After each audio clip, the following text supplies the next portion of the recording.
Students, this is part 14. In this video we will see some example. Okay, then first example, find the value of alpha or k.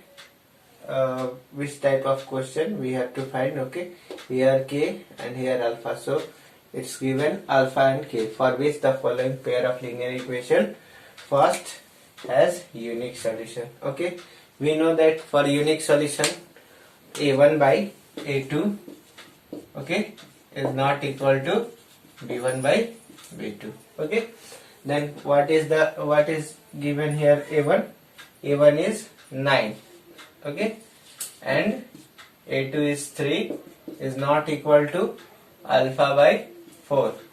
It means 3 3 is 9 is not equal to alpha by 4, that is alpha is not equal to 12. Okay, then for all value of alpha, for all real value of alpha, it has unique solution except to 12. Okay, all real value of alpha except to 12. Okay, तो यहाँ पे unique solution होने के लिए क्या होना चाहिए? Alpha का वैल्यू 12 नहीं होना चाहिए, उसको छोड़ करके कोई भी वैल्यू जो हो वहां पे सब वैल्यू अप्लाई हो जाएगा. ओके, यही ना है, a1 by a2 is not equal to b1 by b2. ठीक है, तो यहाँ पे क्या हो रहा है? Alpha is not equal to 12. तो सेकेंड क्वेश्चन देखते हैं. सेकेंड क्वेश्चन क्या है कि 3x plus 4y plus 2 is equal to 0, 9x plus 12y plus k is equal to 0 has infinitely many solution. Okay, then इसको सॉल्व करने के लिए हम लोग क्या करते हैं? तो वही फॉर इनफाइनाइट सॉल्यूशन. ये तो हो गया आपका क्या चीज? For unique solution. Okay, unique solution हो गया, और ये आपका हो गया क्या? For infinitely many solution. क्या होता है? मैनी सॉल्यूशन आपका हो गया क्या होता है? a1 by a2 is equal to b1 by b2 is equal to c1 by c2. ठीक है, तो पहले सॉल्यूशन जब भी करेंगे तो पहले हम लोग फाइंड कर लेंगे क्या कि a1 क्या है, a2 क्या है. ठीक है, बॉक्स बना करके. तो यहाँ पे बॉक्स हम बना लेते हैं. ठीक है, और ये हो गया आपका a1, ये हो गया b1 और ये हो गया c1. ठीक है, तो a1 का वैल्यू कितना है? तो 3, और a2 का वैल्यू कितना है? तो 9. इसके से b1 का वैल्यू कितना है? तो 4. b2 का वैल्यू कितना है? तो 12, और c2 का वैल्यू आपका है k, और c1 का वैल्यू है कितना? तो 2. ये ऑलरेडी आपका क्या है? जनरल फॉर्म में है. सो हम यहाँ पे जनरल फॉर्म में लाने का जरूरत नहीं है, डायरेक्टली यहाँ पे हम लोग पुट कर देंगे. ठीक है, तो अब यहाँ पुट करते हैं. a1 कितना हो गया आपका? 3 by 9 is equal to b1 यहाँ कितना हो गया? 4 by 12 is equal to 2 by k. ठीक है, तो इसको सॉल्व करने के लिए, कभी भी एक k का वैल्यू निकालने के लिए यहाँ हम ध्यान देंगे कि जो भी हमारे पास अगर दो तो हमारा वैल्यू वेरिएबल क्या है? वेरिएबल में है. ठीक है, देन हम लोग को दोनों को इक्वेट करना होगा इसके इक्वल. ठीक है, समझ में आ रहा है? और एक बार इसके इक्वल. ठीक है, और तब उसके बाद से जो कॉमन वैल्यू होगा वही लेंगे. ठीक है, ओके, हम लोग नेक्स्ट एग्जांपल में देखते हैं. और यहाँ पे एक चीज देख लेंगे कि क्या इसका वैल्यू, इस दोनों का वैल्यू इक्वल है कि नहीं है. अगर है तभी ये क्या होगा? इनफाइनाइटली मैनी सॉल्यूशन होगा, अदरवाइज नहीं होगा. ठीक है, तो अगर इक्वल आता है तभी लिखेंगे many solution for all real value, मतलब जो भी हो. ठीक है, लेकिन अगर इक्वल नहीं आता है तो हमारे पास किसी भी रियल वैल्यू के लिए इसका जो होगा सॉल्यूशन वो इनफाइनाइटली मैनी सॉल्यूशन नहीं होगा. ठीक है, तो यहाँ कैंसिल करते हैं तो कितना आ गया? 1/3. यहाँ भी कितना आ गया? 1/3 और 2/k. तो देख लीजिए यहाँ पे क्या आ गया? इक्वल आ गया. तभी हम k का वैल्यू फाइंड कर सकते हैं, अदरवाइज हम k का वैल्यू फाइंड नहीं करेंगे. ठीक है, अगर यहाँ आया है इक्वल तभी, अदरवाइज हम डायरेक्ट बोल देंगे क्या? There is no value for k which has in the pair of linear equation has infinitely many solution. ठीक है, तो किसी एक को ले लेते हैं। चलिए 2/k is equal to 1/3 and k is equal to what, तो 6, ये हमारा आंसर हुआ। ठीक है, अब आते हैं हम लोग अपने नेक्स्ट एग्जांपल पे। तो नेक्स्ट एग्जांपल क्या है आपका, तो नेक्स्ट एग्जांपल है एक चीज और, इसको इनफाइनाइटली मेनी सॉल्यूशन की जगह ये भी बोल सकता था क्या, कोइंसिडेंट भी बोल सकता था। The line has coincident. ठीक है, तो इस बात का भी ध्यान रखेंगे कि क्या दे रहा है। चलिए अब इसमें आते हैं, तो इसमें क्या दिया हुआ है, इनफाइनाइटली मेनी सॉल्यूशन। तो इनफाइनाइटली मेनी सॉल्यूशन के लिए हम बताए हैं क्या है, we already know that what we have infinitely many solution a1 by a2 is equal to b1 by b2 is equal to c1 by c2। ये already यहाँ हम वैल्यू पुट कर लेंगे, a1 a2 का बॉक्स बना करके put कर लेंगे। अब यहाँ पे वैल्यू पुट करते हैं, a1 का वैल्यू क्या है, तो 1 है। हम डायरेक्ट यहाँ पुट कर रहे हैं, बट आप लोग इसको क्या करेंगे, बॉक्स बना के पहले यहाँ पे लिख लेंगे, जैसे कि पहले वाले क्वेश्चन में किए थे। ठीक है, इज इक्वल टू क्या आ जाएगा आपका, अल्फा प्लस 1 बाई क्या चीज, तो 9 इज इक्वल टू, और यहाँ ध्यान देंगे कि यहाँ पे आपका क्या है, तो यहाँ पे आपका जनरल फॉर्म में नहीं था, तो पहले जनरल फॉर्म में हम लोग इसको ला लेंगे। जनरल फॉर्म में ला लिए, अब हम लोग इसको सॉल्यूशन करेंगे। ठीक है, तो यहाँ आपका कितना हो गया, -4, और यहाँ आपका कितना हो गया, -5 अल्फा प्लस 2। ओके, इस बात का ध्यान रखेंगे। अभी यहाँ देख रहे हैं क्या कि तीनों में वेरिएबल है। ठीक है, तो तीनों में वेरिएबल है, तो इसके लिए हमको क्या करना पड़ेगा, सबको इसके एक दूसरे के इक्वल करना पड़ेगा। ठीक है, समझ में आ रहा है, एक बार इसके तो हो ही गया। ठीक है, तो 3 टाइम्स हम लोग को करना पड़ेगा इक्वल, और तब जो कॉमन वैल्यू होगा वही हमारा आंसर होगा। ठीक है, तो केस फर्स्ट हम लोग यहाँ बना लेते हैं। केस फर्स्ट क्या बनेगा, ये इसके इक्वल होगा 1 by alpha plus 1 by alpha plus 1 by 9। और दूसरा केस 2 क्या बनेगा, तो ठीक है, इसको सॉल्व कर लेते हैं पहले केस 1 को। तो alpha plus 1 to the whole square is equal to 9। ठीक है, उधर हम लोग भेज देते हैं, तो क्या आपको मिल जाएगा, alpha plus 1 under root 9, alpha plus 1 is equal to plus minus 3। ठीक है, रूट से बाहर निकलेगा तो ध्यान देंगे क्या होगा, प्लस माइनस रूट 3। यहाँ पे क्या हो रहा है, आपका क्वाड्रेटिक इक्वेशन आ रहा है, क्वाड्रेटिक पॉलिनोमियल, तो हमको पता है मैक्सिमम 2 होता है, तो यहाँ पे लेंगे दोनों। अब यहाँ पे अल्फा एक बार प्लस में ले लेंगे, ठीक है 3, और एक बार क्या ले लेंगे आपका, तो माइनस में ले लेंगे 3। ठीक है, तो यहाँ से आपका कितना आ गया, अल्फा इज इक्वल टू 3 और अल्फा इज इक्वल टू क्या चीज, -3 - 1 विच इज व्हाट, सॉरी 3 - 1 यहाँ होगा, और यहाँ 3 - 1, अल्फा इज इक्वल टू 2, और यहाँ पे अल्फा इज इक्वल टू क्या देगा, -4। ओके, तो केस फर्स्ट में हमको आंसर मिला। अब चलते हैं केस सेकेंड में। तो केस सेकेंड में आपको क्या करना होगा, तो इसके इक्वल करते हैं। ठीक है, तो 1 by alpha plus 1 is equal to -4 by -5 alpha plus 2, minus से माइनस कैंसिल हो गया। ठीक है, अब चलते हैं क्रॉस मल्टीप्लीकेशन करते हैं। तो क्रॉस मल्टीप्लीकेशन करेंगे 5 अल्फा प्लस 2, ठीक है 5 अल्फा प्लस 2 है ना, हाँ +2 है।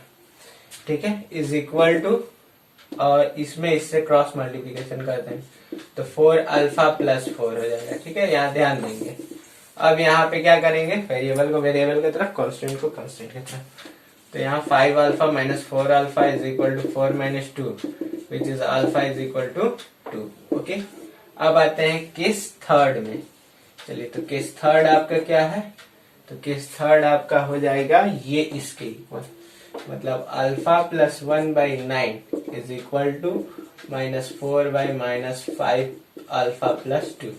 Minus minus get cancel, cross multiplication करते हैं तो हो जाए क्या आपका, अल्फा इंटू 5 अल्फा। ध्यान देंगे यहाँ पे मल्टीप्लीकेशन कर लेंगे 2 अल्फा और अल्फा, ये हो जाएगा 5 अल्फा और प्लस 2। ठीक है, इज इक्वल टू क्या हो जाएगा, तो 36, 9 4 जा 36। ठीक है, अब यहाँ पे हम लोग करते हैं तो आपका कितना मिल जाएगा 5 alpha square plus 7 alpha plus 2 minus 36 is equal to 0। ठीक है, दिख रहा है। अब आते हैं हम लोग क्या इसको सॉल्व करते हैं थोड़ा सा इधर। चलिए अब यहाँ पे आपका आ गया क्या, अब इसको क्या करना पड़ेगा, एक बार थोड़ा माइनस कर लेते हैं। तो यहाँ पे आपका कितना हो गया 5 alpha square plus 7 alpha minus 34 is equal to 0। अब यहाँ क्या करना पड़ेगा, फैक्टर करना पड़ेगा। ठीक है, तो फैक्टर करना पड़ेगा तो आपको कितना मिलेगा, तो ये हो गया आपका 34 इंटू 5, अरे ये मल्टीप्लाई करेंगे 20 और 170 मिल गया। तो 170 मिल गया तो 17 और 10 आपका फैक्टर हो जाएगा। ठीक है, plus 17 alpha okay minus 10 alpha minus 34 is equal to 0। अब यहाँ करते हैं, कॉमन क्या आएगा इसमें, तो अल्फा क्या बचा आपका, तो 5 अल्फा प्लस 17 और इसमें से कॉमन आ जाएगा आपका -2, क्या बचेगा आपका 5 alpha plus 17 is equal to 0। अब आ जाते हैं, दोनों में से कॉमन क्या आया 5 अल्फा प्लस 17 और इंटू यहाँ अल्फा -2 इज इक्वल टू 0। अब एक बार क्या करेंगे 5 alpha plus 17 is equal to 0 और एक बार क्या हो जाएगा आपका अल्फा -2 इज इक्वल टू 0। अब यहाँ से आपको अल्फा का वैल्यू मिल जाएगा -17/5। ठीक है, और यहाँ आपको मिल जाएगा अल्फा इज इक्वल टू 2। अब हमको क्या करना होगा, थोड़ा सा ध्यान देना होगा। ध्यान क्या देना होगा कि देखेंगे कि तीनों केस में कॉमन कौन सा वैल्यू है। ठीक है, समझ में आ रहा है। यहाँ तो था इसके प्रीवियस क्वेश्चन में, तो इजीली वहां सॉल्व कर लिए थे। वहां पे हम लोग देख रहे थे क्या कि कौन सा दोनों वैल्यू इक्वल है। ठीक है, और इक्वल है तो के का वेरिएबल ओनली वन वेरिएबल था, बट यहाँ पे क्या है यहाँ पे सब वेरिएबल ही है। इसलिए अब हमको देखना होगा क्या कि तीनों में केस में कॉमन क्या है। तो कॉमन क्या है तीनों केस में, तो 2 और यहाँ 2। ठीक है, तो क्या हो जाएगा, तो अल्फा, इसका आंसर क्या आ जाएगा, alpha is equal to 2 for which pair of linear equation has infinitely many solution. ठीक है, समझ में आ रहा है। तो ये वैल्यू हुआ। ठीक है, okay. After this our last question, तो लास्ट क्वेश्चन क्या है, तो आपका तो लास्ट क्वेश्चन है 3x + 4y = 12 और find the value of m and n for which pair of linear equation has infinitely many solution. तो ये हमारा इक्वेशन है। इस इक्वेशन के लिए हमको m और n का वैल्यू फाइंड करना है, जिसके लिए इक्वेशन क्या हो जाए इनफाइनाइटली मेनी सॉल्यूशन आ जाए। तो ये आपका क्या है, जनरल फॉर्म में नहीं है, तो इसको आप जनरल फॉर्म में पहले लाएंगे। और हमको पता है फॉर इनफाइनाइटली मेनी सॉल्यूशन क्या होता है, a1/a2 = b1/b2 = c1/c2। ठीक है, तो पुट करते हैं। यहाँ पे क्या आ जाएगा आपका, था ना इसके प्रीवियस क्वेश्चन में देखे थे, तीनों का वैल्यू पुट करेंगे। 3/m + n = क्या आ जाएगा 4/, ठीक है, 2 × m - n = यहाँ क्या हो जाएगा आपका, तो -12/- 5m - 1। ओके, तो अब हम क्या करते हैं, इक्वेट करते हैं इसको इससे और फिर इसको इससे और फिर इसको इससे, तीनों बार में। तो फर्स्ट ऑफ ऑल इसको करते हैं, तो क्या हो जाएगा आपका 3/m + n = 4/2 × m - n। 2 से 2 कैंसिल, 2 × 4, क्रॉस मल्टीप्लीकेशन करते हैं। 3m - 3n = 2m + 2n। ठीक है, तो यहाँ हो जाएगा 3m